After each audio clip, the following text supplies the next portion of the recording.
Spiritual ஜோதிடம் TV நேயர்களுக்கு அடியேன் உங்கள் சிவயோகி சிவசக்திமான் சுவாமிகள் வணக்கத்தை தெரிவித்துக் கொள்கிறேன். இந்த பதிவில் ஆனி மாத பலன்கள் தான் பார்க்க போறோம். 12 ராசிகளுக்கு உண்டான ஆனி மாத பலன்கள் பார்க்க. அது முதல் பொது பலன் பார்க்க போறோம். பொது பலன் பார்க்கும்போது இந்த ஆனி மாதம் ஆரம்பிக்கும் பொழுது நவ கிரகங்களும் எந்த இடத்துல இருக்கு அப்படின்றத கணக்கிட்டு தான் அந்த பொது பலனும் சொல்லும். அந்த வகையில் பார்க்கும்போது இந்த ஆனி மாத கிரக நிலை பார்க்கும்போது மேஷத்துல செவ்வாய் இருக்காரு, ரிஷபத்துல குரு இருக்காரு, மிதுனத்துல சூரியன் புதன் சுக்கிரன், கடகத்துல யாரும் இல்லை, அதே மாதிரி கன்னியில கேது சந்திரன், கும்பத்துல சனி. இதுதான் இந்த ஆனி மாதம். இந்த ஆனி மாதத்துல ஒரு விசேஷம் என்னன்னு சொன்னீங்கன்னாக்கா, இந்த ஆனி மாதம் 12 தேதி ஆனி 12ல இருந்து ஆனி 22 வரைக்கும் ஒரு 10 நாட்கள் நல்ல ஒரு யோகமான காலமா இருக்க போகுது. ஏன்னு கேட்டீங்கன்னா, ஏற்கனவே இந்த ஆனி மாசத்துல புதன் சூரியன் மிதுனத்துல இருப்பார். அவர் கூட ஆனி 12ஆம் தேதி அன்று சுக்கிரன் மாறுறாரு. அதற்கப்புறம் புதனும் மாறுறாரு. இந்த 22க்குள்ள ஆனி 12ல இருந்து 22க்குள்ள சுக்கிரனும் புதனும் மிதுன ராசியில போறாங்க. அப்போது சூரியனோட புதன் சுக்கிரன் சேர்ந்தால் ஜோதிட சாஸ்திரப்படி அதியோகம் என்று சொல்லப்படுகிறது. யோகம்னாலே நல்ல விஷயம், அதில் அதியோகம்னா இன்னும் விசேஷமான யோகமாக தான் நடக்க போகுது. இந்த ஆனி மாதத்தில் வரல இந்த நான் சொன்ன 10 நாட்கள் எல்லா ராசிக்குமே இந்த அதியோகம் வேலை செய்ய போகுது. அது நான் ஒவ்வொரு ராசிக்கும் சொல்லும்போது விரிவாக சொல்கிறேன். இந்த பொது பலனில் பார்க்கும்போது ஆனி மாதம் ரொம்ப விசேஷமான மாதமாக இருக்க போகுது. இரண்டாவது, இந்த ஆனி மாதத்தில் தான் ஆனி திருமஞ்சனம் அப்படின்ற ஒரு விஷயம் சிவபெருமான் நடக்கும். ஒரு நடராஜருக்கு அபிஷேகம் நடக்கும். அதில் இந்த ஆனி மாதத்தில் நடக்கிற அபிஷேகம் சிதம்பரத்தில் ரொம்ப விமர்சையாக கொண்டாடப்படுது. இந்த ஆனி திருமஞ்சனம் அந்த சிதம்பரத்தில் நடராஜர் அபிஷேகம் நடக்கும்போது கலந்துட்டிங்கன்னா ரொம்ப நாள்பட்ட தீராத பிரச்சனைலாம் கண்டிப்பாக தீரும். ஏன்னாக்கா சிதம்பரம் கோவில் தான் நம்மளுடைய உடம்புடைய தத்துவமாக சொல்லப்படுது. அந்த தலைமுதல் கால் வரை உள்ள பாகங்கள்லாம் உறுப்புகளாமே அங்கே நிறுவப்பட்டிருக்கு சிதம்பரத்தில். நம்மளுடைய நாடி நரம்புகள் எத்தனை, அதனுடைய வகைகள், உடம்பு எல்லாமே இருக்குது. அந்த இருதயம் இருக்கும் இடத்துல தான் அந்த சிவபெருமான் வைத்திருக்கார். இதுதான் உண்மையான விஷயம். அதுதான் சிதம்பரம் ரகசியமாக சொல்லப்படுது. அதனால் இந்த ஆனி திருமஞ்சனம் என்ற இந்த விசேஷமான பலனும் இந்த ஆனி மாதத்தில் வரப்போகுது. அப்போ இப்போ உள்ள கிரகநிலை பார்க்கும்போது இந்த ஆனி மாதத்தில் எல்லா ராசிக்காரங்களுக்குமே நன்மை தான் விளைய போகுது. ஏன்னா இந்த யோகம் சூரியன் புதன் சக்கரம் சேர்ந்தால் அதியோகம் சொல்லப்படுது. ஆவணி மாதத்துக்கு நல்ல பலன்களாக திருமணம் நடக்கக்கூடிய விஷயங்கள் இந்த ஆனி மாதத்தில் முயற்சியில் கண்டிப்பாக நடக்கும். அது ஒவ்வொரு ராசிக்கும் சொல்லும்போது யாருக்கு திருமண பலன் வந்திருக்கு, குரு பலன் வந்து விரிவாக சொல்ல போகிறேன். இது இல்லாமல் இந்த ஆனி மாதத்திலே நல்லா கேட்டுங்க, ஒற்றுமை மேலோங்கும். இதனாலுக்கும் சண்டை போட்டுருப்பாங்க நிறைய வீட்லேயும் சரி நாட்டிலையும் சரி, ஒருத்தர் விமர்சிச்சுருக்காங்க. இப்போ நீங்கள் பார்த்துருப்பீங்க, கேட்டிருப்பீங்க, ஒருத்தர் விமர்சிச்சிருப்பாங்க. போட்டி இருக்கும், பொறாமையாக இருக்கும். போட்டி இருக்கலாம், பொறாமை தான் இருக்கக்கூடாது. பொறாமையில் சண்டையிட்டுப்பாங்க, வாக்குவாதம் பண்ணுவாங்க. இதெல்லாமே இந்த ஆனி மாதத்திலே குறையக்கூடிய விஷயமாக இருக்கிறது. இது இல்லாமல் ஆனி மாதத்திலே லக்ஷ்மிக்கு சகோதரி என்று சொல்லக்கூடிய ஜேஷ்டா தேவி வழிபாடு உகந்தது. அந்த காலத்தில் ஜேஷ்டா தேவி வழிபாடு பண்ணாங்க. மூதேவின்னு சொல்லுவாங்க. மூதேவினா அது ஒரு அருவருக்கத்தக்க வார்த்தைகள் அல்ல. மூதேவின்றது முதலாக பிறந்த அந்த தேவி, அதனால தான் அவர் மூதேவின்னு சொல்லப்படுறாங்க. அவர் லக்ஷ்மிக்கு சகோதரி, அக்கா. அவளுக்கு தீயதை அழிக்கக்கூடிய பலனை தான் அவளுக்கு கொடுக்கப்பட்டிருக்கு. தீய சக்தியை அழிக்கிறது, தீயதை அழிக்கிறது, இது மாதிரி தான் அவளுக்கு பண்ணுவாங்க. அதனால் எப்படி நம்ம நல்ல சக்திக்கோ தெய்வங்களுக்கு நல்ல நாளில் வளர்பிறை நாட்களில் வழிபடுறோம், வெள்ளிக்கிழமையில் வழிபடுறோம், பௌர்ணமியில் வழிபடுறோம். தீய சக்திக்கு அஷ்டமி நவமி இது மாதிரி அமாவாசை, செவ்வாய்க்கிழமை, ஞாயிற்றுக்கிழமை இது மாதிரி நாள்லாம் வழிபடுறோம் இல்லையா, தீய சக்தி விலக. அதே மாதிரி தான் அவளையும் வழிபடணும். அப்போ அந்த ஆனி மாதத்துக்குரிய தெய்வமாக அந்த ஜேஷ்டா தேவி என்கிற மகாலட்சுமியோட சகோதரி விளங்கப்படுகிறாள். அவளை வழிபட்டு வந்தாங்களே நல்லாயிருக்கும். ஜேஷ்டா தேவி கிட்ட யாரும் தான் சொல்லுவாங்க, கோவிலில் இருப்பாங்க. பழைய காலத்தில் கோயிலெலாம் உண்டு. அவளுக்கு கிராம தெய்வத்தின் கூட பேர். கிராமத்தில் தான் நிறைய பேர் வழிபட்டுருக்காங்கள, ஜேஷ்டா தேவின்னு சொல்லுவாங்க. அதனால் அந்த தேவி வழிபாடு இந்த மாதத்துலேயோ உகந்ததாக சொல்லப்படுது. அப்போது கண்டிப்பாக இந்த மாதத்தில் உள்ள தீயதெல்லாம் விலகி அடுத்த ஆடி மாதத்தில் நல்ல அம்மனுடைய அருள் கிடைச்சி ஆவணி மாதத்தில் எல்லாருக்குமே சுபகாரியம் நடக்க போகுதுன்னு சொல்லிட்டு இந்த ஆனி மாத பொது பலன் இப்போ சொல்லியிருக்கேன். இன்னும் விரிவாக இந்த ஒவ்வொரு ராசிக்கும் பலன் நான் சொல்ல போகிறேன். கடகராசிக்கு பார்த்தீங்கன்னா ரொம்ப விசேஷமான நற்பலன் தான் நடக்க போகுது. இப்போது ரொம்ப யோகமான பலனாக இருக்க போகுது. அது ஏன்னு கேட்டிங்கனாக்கா, இப்போ வரக்கூடிய இந்த ஆனி மாதத்தில் 2 விதமான யோகங்கள் கிரக சேர்க்கையில் ஏற்பட போகுது. ஒன்று அதியோகம், இன்னொன்று குரு மங்கள யோகம். சூரியன் புதன் சுக்கிரன் சேர்ந்து அதியோகத்தை கொடுக்குது. குருவோட செவ்வாய் சேர்ந்து குருமங்கள யோகத்தையும் கொடுக்க போகுது. அது ரெண்டுமே இந்த ஆனி மாதத்தில் நடக்க போகுது.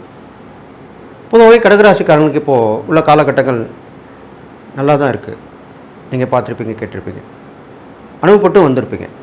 அந்த வகையில் கடகராசிக்காரங்களுக்கு எடுத்த காரியங்கள்லாம் ஜெயமடைய போகுது, வெற்றி மேல் வெற்றி கிட்ட போகுது.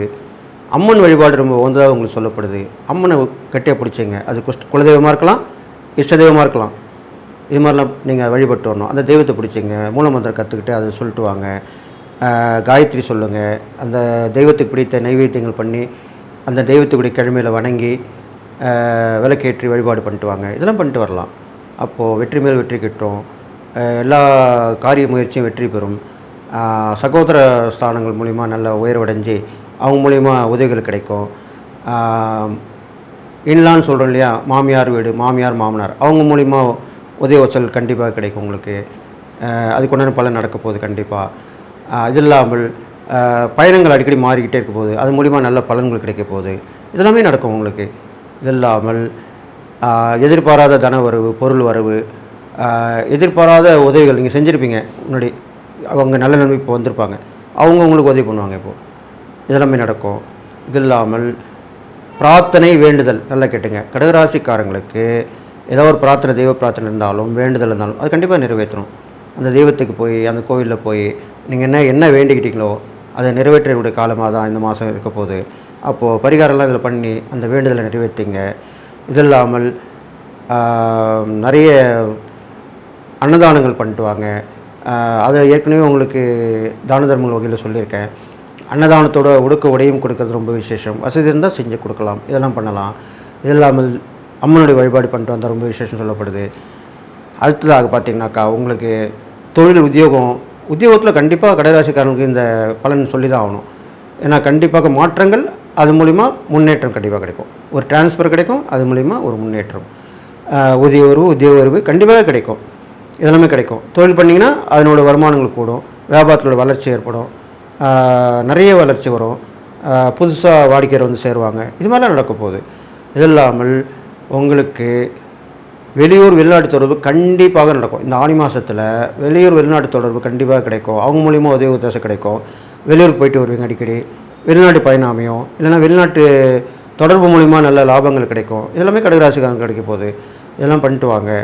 இறை வழிபாடு பண்ணிட்டு வாங்க. பெண்களுக்கு வந்து ஏற்ற வகையாக இருக்க போகுது இந்த கடகராசிக்காரங்கள். கடகராசி பெண்களில் வந்து இப்போது கை கட்டின்னு இருந்தவங்களாம் இப்போ கையெட்டி எடுத்துகிட்டு நல்ல ஒரு வீர நடை போடலாம். வீர நடை எப்படி போடுவாங்க? சிங்க நடை, சிங்க பெண்கள்னு சொல்கிறோம், அந்த மாதிரி சிங்க நடை போட்டு போகலாம். அந்த மாதிரி அந்த பெண்கள் வகையில் முன்னேற்றங்கள் இருக்கும். அவங்க நீங்கள் யோசித்து வச்சுருந்தீங்க பிளான்லாம் இப்போ சக்ஸஸாக இருக்கும். முயற்சியால் ஜெயம்னு சொல்லப்படுது. திட்டம் போட்டு பிளான் பண்ணி செஞ்சிங்கன்னா கண்டிப்பாக வெற்றி பெறுவீங்க. நீங்கள் அதுவும் உத்தியோகம் பண்ணுற பெண்கள்லாம் ரொம்ப உயர்வாக இருப்பாங்க. சமூகத்தில், அரசியலில், சினிமாவில் உள்ள பெண்கள் எல்லாமே நல்ல முன்னேற்றமாக அடைவாங்க. சமூக அக்கறை உள்ளவங்களாக இருப்பவங்களாம் நல்ல பாராட்டு பரிசுலாம் பெறுவாங்க. எல்லாமே கண்டிப்பாக நடக்க போகுது. இது இல்லாமல் விபரீத ஒரு யோகத்தை கொடுக்க போகுது கடகராசிக்காரங்களுக்கு. அது என்னன்னு கேட்டிங்கனாக்கா எதிர்பாராத உதவி தான். அது எதிர்பாராத உதவி தான் விபரீத ராஜயோகம். புதிய யோகம்னு சொல்கிறோம் இல்லையா, அந்த மாதிரி தான். பெரிய மனுஷங்களுடைய உதவி கிடைக்கும். இல்லைனா நீங்கள் ஏதோ ஒரு சின்ன வேலை செஞ்சு கொடுத்துருப்பீங்க, அது வந்து அவங்களுக்கு பெருசான விஷயமா இருந்திருக்கும். அவங்க நீங்கள் எதிர்பாராத அளவுக்கு உதவி பண்ணுவாங்க. இது மாதிரிலாம் நடக்கும். இதுதான் விபரீத ராஜயோகத்தை கொடுக்க போகுது உங்களுக்கு. இது இல்லாமல் வந்து கடகராசிக்காரங்களுக்கு வந்து பண வரவு தனக்கு தடையில்லாமல் வரும். கேட்டதில் கிடைக்கும். கடன் கேட்டால் கூட கிடச்சிரும். கடன் வாங்கி கடன் குடிச்சிருவீங்க, கடன் அடைச்சிருவீங்க. அந்த கடன் அடைக்கிறதுக்கு உண்டான வழிமுறைகளும் இப்போ தெரிஞ்சு நடந்துப்பீங்க. அந்த கடன் தீரத்துக்குண்டான சோஸ்திரம் சொல்லப்படுது.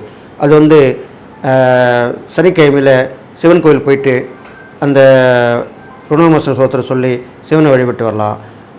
அது இல்லாமல் வெள்ளிக்கிழமையில் நரசிம்மர் வழிபாடு, நரசிம்மருக்கு ருணமோசன சோஸ்திரம் சொல்லப்பட்டிருக்கு.